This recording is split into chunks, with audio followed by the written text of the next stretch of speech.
Hi, my name is Roger Nichols. I was John Denver's engineer and producer from 1980 until he passed October 12, 97.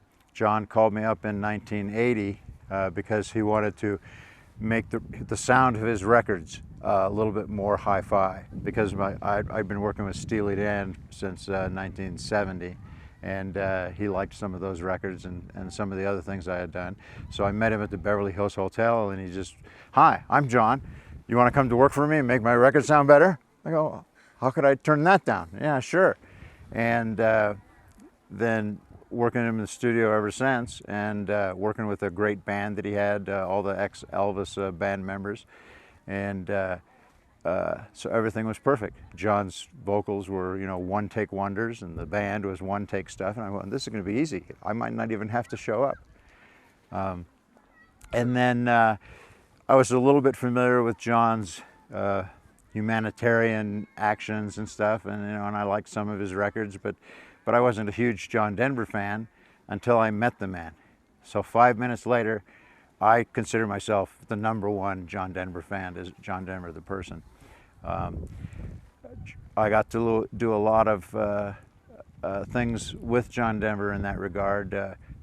We got to go on the Calypso and look at freshwater sharks with Cousteau, and then we got to do a lot of diving with Jean-Michel Cousteau. We got to go flying in the Rockies in his little Christian Eagle, and we got to go camping at great places that I never even knew existed, and we got to go to Russia to further the cultural agreement that there didn't exist between the U.S. and Russia, and it was just a fun time for 17 years working for John. It never became the employer-employee relationship. That didn't seem to happen. It's like you wanted to help with whatever John was doing. It's like your mom or your brother or something. "Could you come and help me fix my car?" And John was one of those kind of friends. I've never been on a tour where everybody gets to go first class. John is magnanimous, takes everybody out to dinner, and it was just unbelievable. When James Burton had an accident with a chainsaw, within an hour, John's Learjet was there to take him to the best doctors in New York City to get the injury to his leg taken care of. And so it's just that kind of a guy, the perfect friend.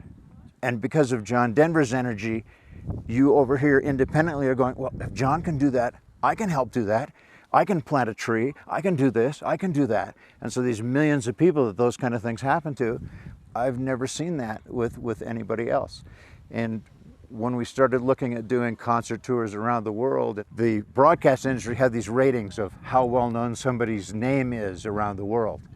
And the top two were President John F. Kennedy, John Denver.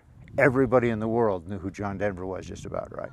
We'd do the concerts in Russia, and people who didn't speak English are singing Annie's song and singing other things in English because they knew John Denver's work. The same thing in China. So it's just this interconnection worldwide between people that, "Oh, you know John Denver? I know John Denver? Well, automatically we're best friends." So it's that kind of a thing that you just don't see anywhere else. And so we did a whole bunch of those concert tours in Europe.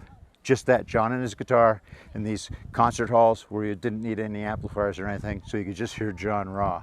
And a lot of his big concerts I went to because we were either recording them or my wife was singing with him, and I just went to hang along with John and everybody. Because I was his producer and my wife sang in his band for 7 years, so yeah, I saw tons of his concerts. There was one tour in Europe where every night it was the same 100 people in the first 4 rows, right? So after about the fourth, then we go to Amsterdam. There's the same 100 people in the same 100 seats. And then we went to somewhere else. And finally, one night, after about the third song, he said, "Listen, I really love all you guys being here, but I can't remember where I am because it's all you same guys in the front seats. Maybe trade seats one night with somebody else, just mix it up a little bit."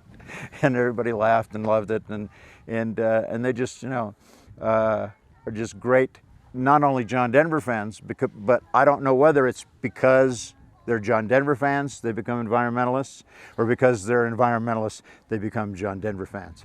But the relationship was just, uncanny. You can see it out here. All the people that have come for this week in Aspen to hear people playing John Denver songs and come out to WinStar, and just the crowds are unbelievable. He just wanted to make his records and do his environmental stuff and make a difference, and he did.